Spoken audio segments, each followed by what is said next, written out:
Hello, language learners. Welcome back to Single Step English. In this lesson, we're going to learn the phrase without a doubt. Without a doubt sends a very clear signal in English. It means you're completely sure about something. No questions, no doubts. It is absolutely true or false, without a doubt.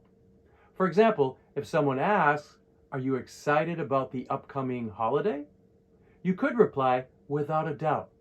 This means you are super excited, no doubts at all.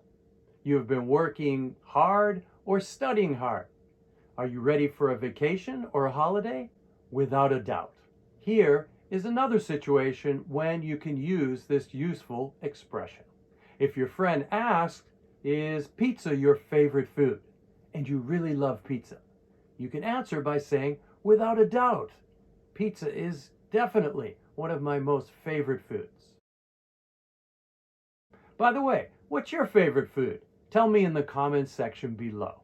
If you found this video helpful, give us a thumbs up, subscribe for more language tips, and remember, learning these phrases will help you sound more natural and fluent speaking English. Thanks for watching and see you next time.